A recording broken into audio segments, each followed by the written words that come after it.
Assalamualaikum warahmatullahi wabarakatuh. Saya Muhammad Raffi Abdul Aziz dari Manajemen A4. Di sini saya akan menjelaskan tentang IMK atau ilmu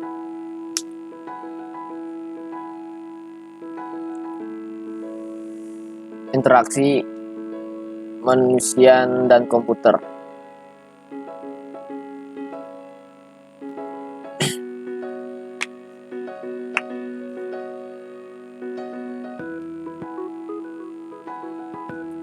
Interaksi manusia dan komputer untuk mempermudah manusia dalam mengoperasikan komputer dan mendapatkan berbagai umpan balik yang ia perlukan selama ia bekerja pada sebuah sistem komputer.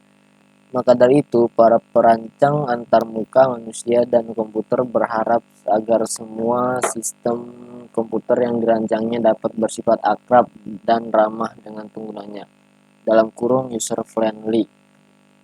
Untuk membuat desain interface ini dibutuhkan hal-hal yang bersangkutan dalam ilmu-ilmu IMK, yaitu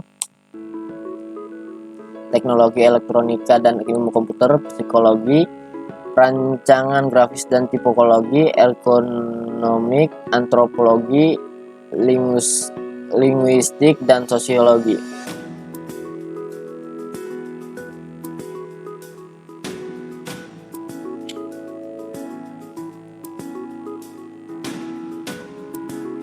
Bagaimana interaksi antara manusia dengan komputer pasti akan selalu ada. Hal ini terjadi dikarenakan komputer itu sendiri merupakan bagian dari suatu ciptaan manusia.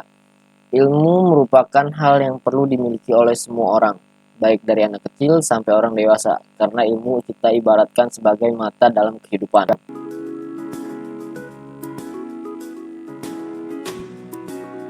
Bidang ilmu interaksi manusia dan komputer adalah ilmu yang mempelajari tentang bagaimana mendesain, mengevaluasi, dan mengimplementasikan sistem komputer yang interaktif sehingga dapat digunakan oleh manusia dengan mudah. Interaksi manusia dan komputer merupakan suatu aktivitas yang banyak dijumpai dalam kehidupan sehari-hari. Sebagaimana yang kita ketahui, bahwa komputer terdiri dari 3 aspek utama, yaitu perangkat keras (hardware), perangkat lunak (software), pengguna (brainware). Dari ketiga aspek tersebut tentunya tidak akan bisa kita pisahkan, sebab komputer tidak akan bisa dioperasikan jika salah satu di antaranya ketiga aspek tersebut tidak ada. Bagaikan sebuah kendaraan, jika tidak ada driver atau supir, tentu kendaraan tersebut tidak akan bisa berjalan dengan sendirinya. Begitu pula dengan komputer, jika tidak ada pengguna atau user, maka secara teknis komputer tersebut tidak akan bisa beroperasi dengan sendirinya.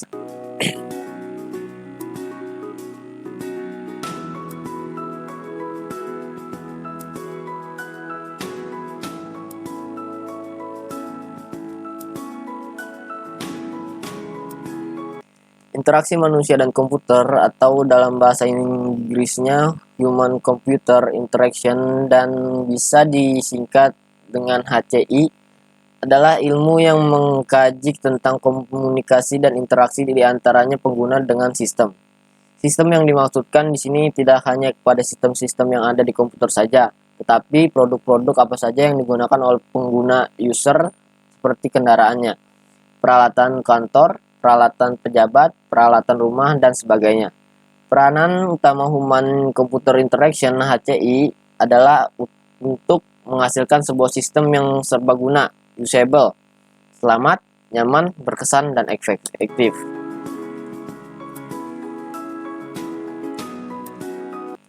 Interaksi manusia dan komputer, atau dalam kurung IMK, atau Human Computer Interaction atau HCI, adalah disiplin ilmu yang berhubungan dengan perancangan, evaluasi, dan implementasi sistem komputer interaktif untuk digunakan untuk manusia, serta studi fenomena-fenomena besar yang berhubungan dengan definisi oleh ACM SIGCHI.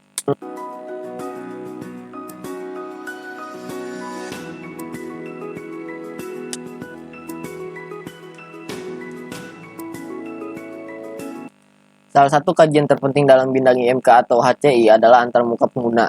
Antarmuka pengguna merupakan bagian sistem yang akan dikendalikan oleh pengguna untuk mencapai dan melaksanakan fungsi-fungsi suatu sistem. Ia juga dianggap sebagai jumlah keseluruhan keputusan reka bentuk. Antarmuka juga secara tidak langsung menunjukkan kepada pengguna tentang bagaimana fungsi sistem. Dengan kata ini, antarmuka bagi suatu sistem menggabungkan elemen-elemen daripada sistem, elemen-elemen daripada pengguna, dan juga kaedah komunikasi atau interaksi di keduanya. Pengguna hanya boleh berinteraksi dengan produk tersebut melalui antarmuka atau pengguna.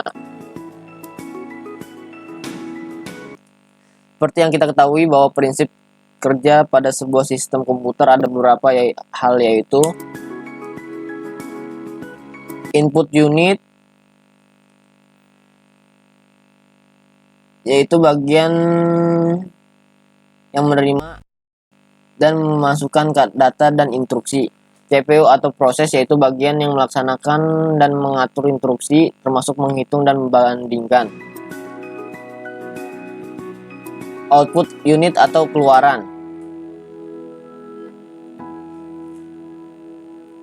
Tujuan rekayasa sistem interaksi manusia dan komputer yaitu fungsionalitas, dan semestinya sistem dengan fungsionalitas yang kurang memadai mengecewakan pemakai dan sering ditolak atau tidak digunakan. Sistem dengan fungsionalitas berlebihnya bahaya. Implementasi, pemeliharaan, belajar, dan penggunaan sulit. 2. Kendala kehandalan, ketersediaan, keamanan, integritas data. Kehandalan, reliability, berfungsi seperti yang diinginkan. Ketersediaan, availability, tersedia ketika hendak digunakan. Keamanan, security, terlindung dari akses yang tidak ingin dan kerusakan yang tidak disengaja. Integritas data, integrity, keutuhan data terjamin. Tujuan perancangan berdasarkan faktor manusia yaitu setelah merencanakan sistem untuk memenuhi tujuan rekayasa sistem, pengembangan sistem dapat memusatkan perhatian pada proses perancangan dan pengujian. 5. Faktor manusia terukur measurable human factor adalah waktu belajar, berapa lama biasa mempelajari, cara melakukan suatu tugas, dan relevan. Kecepatan kinerja kerja, berapa lama suatu tugas dilakukan. Tingkat kesalahan, beberapa banyak kesalahan dan kesalahan apa saja yang dibuat pemakai. Daya ingat, bagaimana kemampuan pemakai mempertahankan pengetahuannya setelah jangka waktu tertentu. Kepuasan subjektif, bagaimana kepuasan memakai terhadap berbagai aspek sistem. Berikan kesempatan memakai memberi umpan balik, meskipun perancang ingin berhasil dalam setiap kategori tersebut. Sering harus direlakan pengorbanan pada kategori tertentu. Uji semua alternatif perancangan menggunakan metode yang jelas.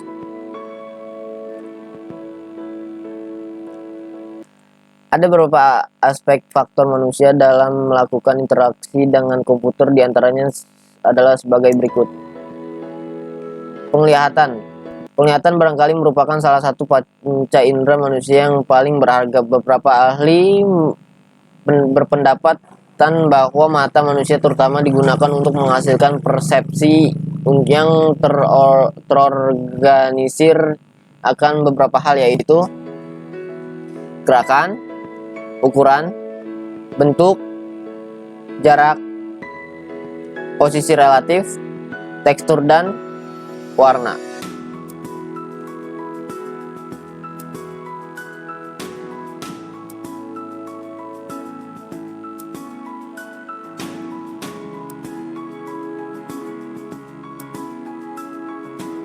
Ada dua tahapan dalam pandangan vision, yaitu penerimaan fisik dari suatu stimulus dan pengolahan dan interpretasi dari stimulus.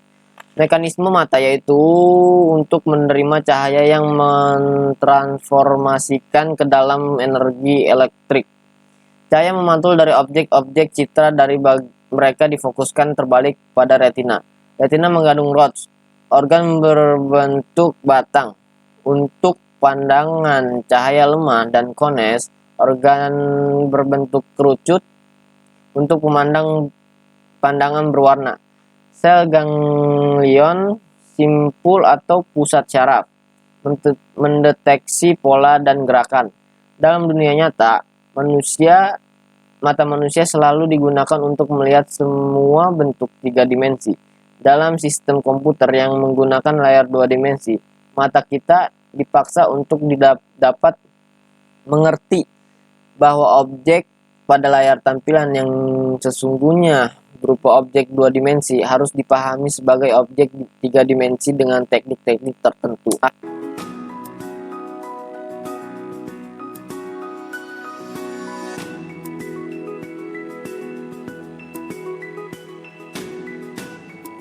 Ada beberapa istilah dalam penglihatannya, yaitu illuminance adalah banyaknya cahaya yang dipantulkan oleh permukaan objek. Suatu adalah lilin atau M2. Semakin besar nilai luminance suatu objek, detail objek yang dapat dilihat oleh mata juga akan semakin bertambah. Bertambahnya luminance suatu objek atau luar tampilan akan menyebabkan mata bertambah sensitif terhadap kedip-kedipan flicker. Kontras merupakan hubungan antara cahaya yang dikeluarkan oleh suatu objek dan cahaya di latar belakang objek tersebut. Kontras didefinisikan sebagai selisih antara luminance objek dengan latar belakangnya dibagi dengan luminance latar belakang. Nilai kontras positif akan diperoleh jika cahaya yang dipancarkan oleh sebuah objek lebih besar dibanding yang dipancarkan oleh latar belakangnya. Sedangkan nilai negatif dapat menyebabkan objek yang sesungguhnya terserap oleh latar belakang sehingga menjadi tidak nampak. Sehingga objek dapat mempunyai kontras negatif atau positif tergantung dari luminan objek itu tersebut, luminan latar belakang. Kecerahan adalah tanggapan subjektif pada cahaya. Tidak ada arti khusus dari tingkat kecerahan seperti pada luminance dan kontras. Tapi luminance yang tinggi berimplikasi pada kecerahan yang tinggi pula. Sudut dan ketajaman penglihatan. Sudut penglihatan visual angle didefinisikan sebagai sudut yang berhadapan dengan objek pada mata. Ketajaman penglihatan visual actually adalah sudut penglihatan minimum ketika mata masih dapat melihat sebuah objek dengan jelas. Medan penglihatan sudut yang dibentuk ketika mata bergerak ke kiri terjauh dan ke kanan terjauh. Warna cahaya dampak merupakan sebagian kecil dari spektrum elektromagnetik. Panjang gelombang cahaya dampak berkisar antara 400 sampai 700 nm, yang berbeda pada daerah ultra ungu sampai inframerah. Jika panjang gelombang berada pada kisaran 400 sampai 700 nm, luminance konstan dan saturasinya, jumlah cahaya putih yang ditambahkan, dijaga tetap. Seseorang yang mempunyai penglihatan warna normal mampu membedakan kira-kira 128 warna yang berbeda.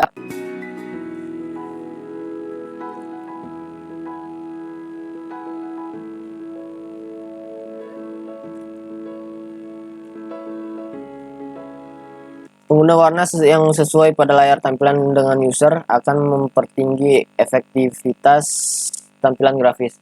Tetapi hal sebaliknya akan terjadi jika tidak mengindahkan aspek kesesuaian dengan user. Yang menjadi masalah adalah tidak adanya standar yang dapat digunakan sebagai acuan resmi tentang pengguna warna yang bagus, karena karakteristik setiap user adalah berbeda.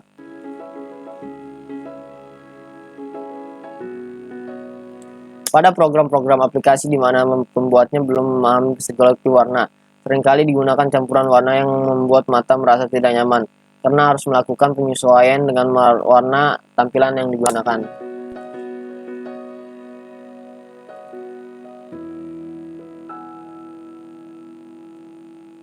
Petunjuk dari aspek psikologis. Hindarkan pengguna tampilan yang secara simultan menampilkan sejumlah warna tajam, merah, jingga, kuning, dan hijau. Dapat dilihat bersama-sama tanpa perlu pemokusan kembali. Hindari cian, biru, dan merah. Hindarkan warna biru murni untuk teks, garis tipis, dan bentuk yang kecil. Sistem penglihatan manusia tidak diset untuk rangsangan yang terinci, tajam, dan bergelombang pendek. Hindarkan warna berdekatan yang hanya berbeda dalam warna biru. Sudut-sudut yang berbeda hanya pada persentase warna biru akan terlihat sama. User yang lebih tua memerlukan aras ketajaman yang tinggi untuk membedakan warna. Warna akan berubah kenampakannya ketika aras cahaya sekeliling berubah. Hindarkan warna hijau yang ditempatkan secara berseberangan pada tampilan berskala besar. Warna yang lebih cocok adalah biru dan kuning. Warna yang berlawanan dapat digunakan bersama-sama, merah, hijau, atau kuning. Biru merupakan kombinasi yang baik untuk tampilan sederhana. Merah, kuning, hijau menghasilkan citra yang jelek. Untuk user yang mengalami kekurangan dan melihat warna, hindarkan perubahan warna tunggal.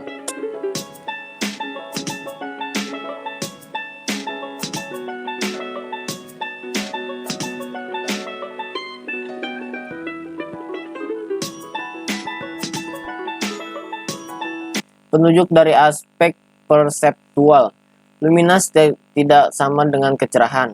Ketajaman lightness dan kecerahan brightness dapat dibedakan pada bentuk tercetak, tetapi tidak pada tampilan warna. Sifat alamiah layar tampilan tidak kemungkinan ketajaman dan kecerahan bervariasi secara bebas. Tidak semua warna dapat dibaca. Pengguna warna gelap sebagai latar belakang akan memberikan visual yang lebih baik daripada warna cerah. Hindarkan adanya diskriminasi warna pada daerah yang kecil.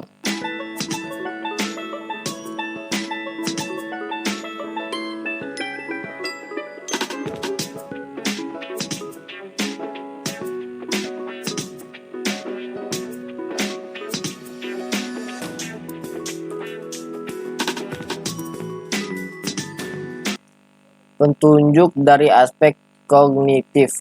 Jangan menggunakan warna secara berlebihan. Penggunaan warna terutama ditunjukkan untuk menarik perhatian atau untuk pengelompokan informasi. Keuntungan ini akan hilang jika warna yang digunakan terlalu banyak. Waspadalah terhadap manipulasi warna tak linier pada layar tampilan dan bentuk cetakan. Kelompokkan elemen-elemen yang saling berkaitan dengan latar belakang yang sama. Warna yang sama membawa pesan yang serupa.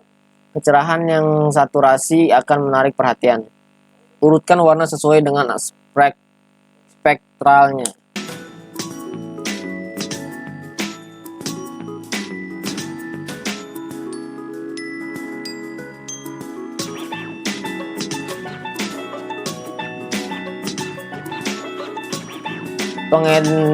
Pendengaran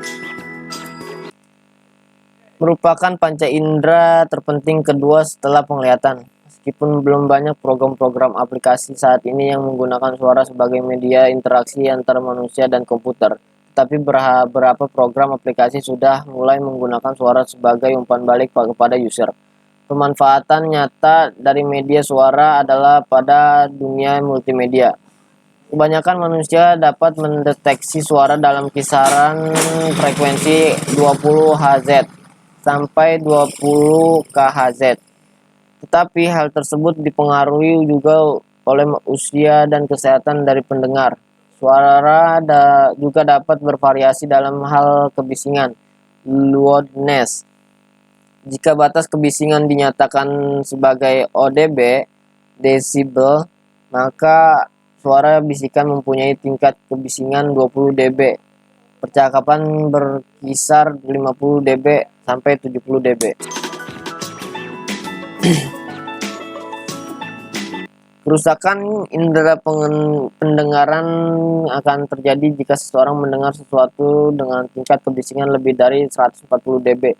Telinga manusia tidak sensitif terhadap perubahan frekuensi yang pada suara yang mempunyai kebisingan kurang dari 20 dB.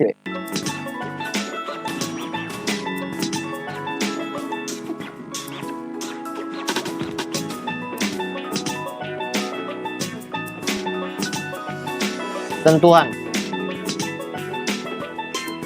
merupakan sarana interaksi ketiga adalah setelah penglihatan dan pendengaran. Jari jemari sangat sensitif terhadap perubahan tekanan, tetapi sensasi tekanan ini akan turun pada aplikasi yang sifatnya konstan. Sensasi sentuhan lebih dikaitkan dengan aspek ergonomis dalam sebuah sistem. Sebagai contoh, dalam penggunaan papan ketik atau tombol, kita akan lebih merasa nyaman apabila tangan kita merasakan adanya sensasi sentuhan. Anda mungkin akan mengeluh saat mengetik pada sebuah keyboard, di mana kita harus melakukan tekanan yang lebih keras. Hal ini akan membuat kita menjadi cepat, merasa capek, dan mungkin kesakitan. Belum lagi rasa jengkel yang muncul.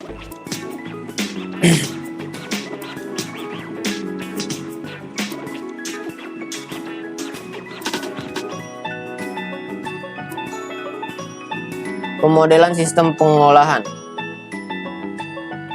Model sistem pengolahan manusia terdiri dari pengolahan perseptual, pengolahan intelektual, dan pengendalian motorik yang berinteraksi dengan memori manusia. Model sistem komputer terdiri dari pengolahan prosesor dan memori. Peralatan masukan input device, misalnya keyboard, kemungkinan user memasukkan data ke komputer, dan peralatan keluaran output device. Misalnya layar penampil menampilkan hasil operasi dari komputer untuk disajikan kepada user.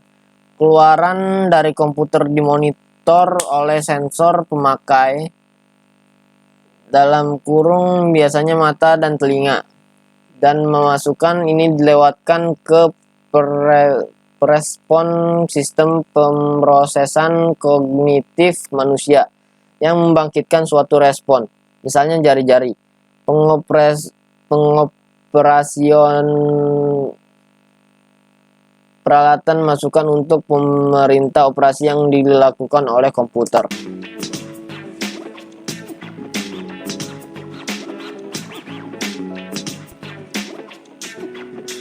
Sistem pemroses manusia merupakan sistem yang sangat kompleks, sulit dimengerti, dan tidak bisa diukur secara akurat untuk disajikan secara utuh dalam suatu pemodelan. Bagaimanapun, sebagai pendekatan pemodelan, yang pertama dapat disajikan dan berisi 3 bagian, yaitu A. Pemrosesan resepsi perceptual processing, pemrosesan intelektual atau kognitif intellectual or cognitive processing, dan kontrol motorik motor kontrol.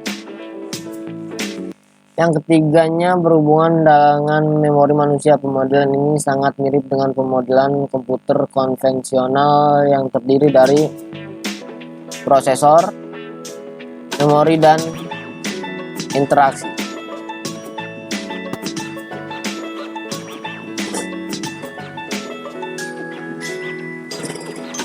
Kemiripan ini semata-mata untuk pemodelan proses dan tidak perlu disajikan dalam operasi sesungguhnya. Dalam suatu sistem pengolahan manusia, kenyataannya otak merupakan suatu jaringan neuron paralel yang bersifat pasif dan kemungkinan manusia melakukan kegiatan secara paralel.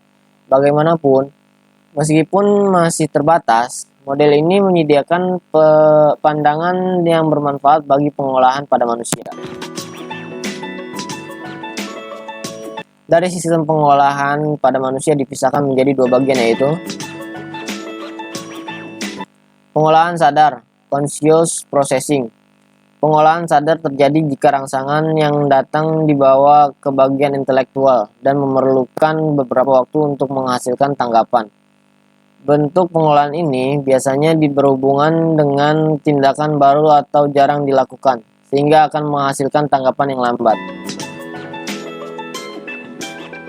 Pengolahan otomatis, automatic processing. Pada pengolahan otomatis, semua tanggapan respon bersifat refleks, sehingga memerlukan waktu tanggapan yang sangat cepat. Pengolahan otomatis berhubungan dengan tindakan yang sering dilakukan sehingga menjadi tindakan yang terlatih, terbiasa, sehingga memerlukan waktu respon yang cepat.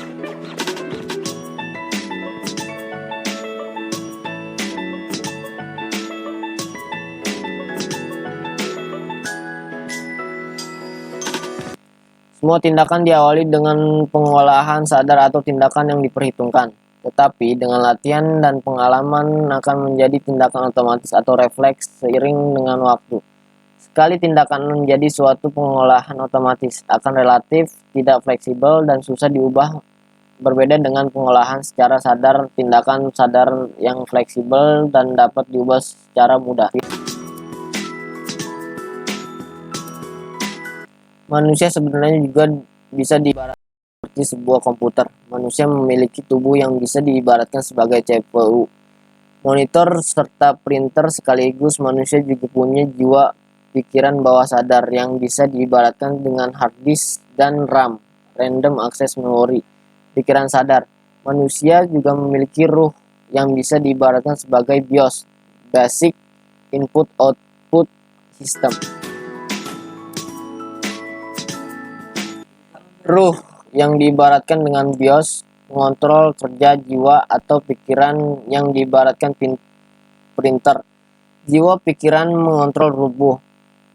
Sementara tubuh sesungguhnya tak lebih hanyalah sebuah tampilan yang muncul di layar atau printout. BIOS adalah sistem yang memungkinkan segala perangkat keras dan perangkat lunak bekerja dengan baik. Tanpa BIOS, komputer tidak akan bisa menerima input, pengolah data, ataupun mengeluarkan output apapun.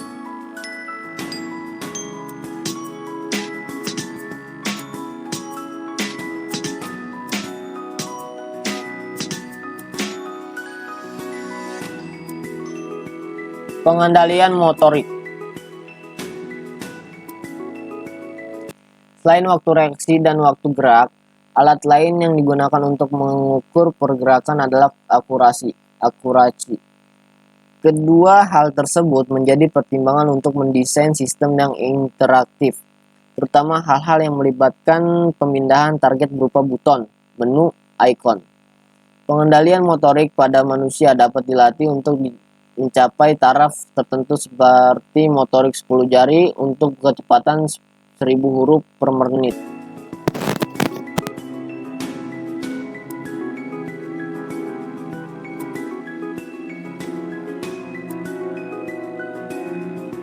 Sudut pandang pengguna. Dari sudut pandang pengguna ialah keseluruhan sistem sehingga dapat useful, usable, used. Useful ialah fungsional, dapat mengerjakan sesuatu. Usable ialah dapat mengerjakan sesuatu dengan mudah dan mengerjakan sesuatu yang benar. Do the right thing.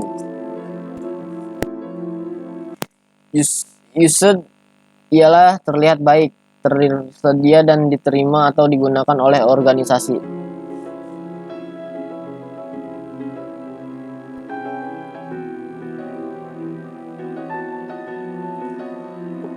Tujuan utama IMK ialah untuk membuat sistem yang lebih dapat berguna, usable, fungsional, aman, produktif, efektif, efisien. Meningkatkan interaksi antara manusia dengan sistem komputer. Sistem yang bermanfaat, usable, serta aman, safe, ialah sistem tersebut dapat berfungsi dengan baik. Sistem tersebut bisa juga untuk mengembangkan serta meningkatkan keamanan, safety. Utilitas, utility, ketergantungan, usability, efektivitas, effectiveness, serta efisiensi.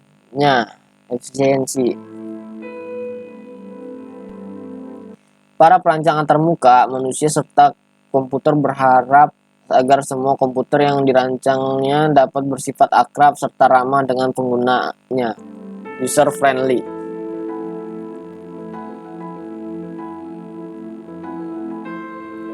Membuat antarmuka yang baik dibutuhkan pemahaman beberapa bidang ilmu, antara lain ialah teknik elektronika dan ilmu komputer, memberikan kerangka kerja untuk dapat merancang suatu sistem HCI. Psikologi memahami sifat dan kebiasaan, persepsi dan pengolahan kognitif, keterampilan motorik pengguna.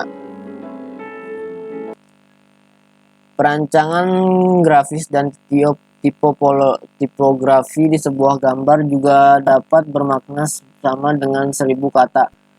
Gambar dapat digunakan sebagai sarana dialog untuk cukup efektif antara manusia dan komputer. Ergonomik berhubungan dengan aspek untuk fisik untuk mendapatkan lingkungan kerja yang nyaman. Misalnya ialah bentuk dan kursi, layar tampilan, bentuk keyboard, posisi duduk, pengatur lampu. Antropologi, ilmu pengetahuan tentang manusia yang memberikan suatu pandangan tentang bagaimana cara kerja kelompok yang masing-masing anggotanya dapat memberikan kontribusi yang sesuai dengan bidangnya. Linguistik ialah cabang ilmu yang mempelajari tentang bahasa. Untuk melakukan dialog diperlakukan sarana komunikasi yang memadai berupa suatu bahasa khusus. Contohnya ialah bahasa grafis, bahasa alami, bahasa menu, bahasa perintah, dan lain-lain. Sosiologi, ilmu yang mempelajari tentang pengaruh sistem manusia komputer dalam struktur sosial. Misal, adanya PHK dikarenakan adanya otomasi kantor.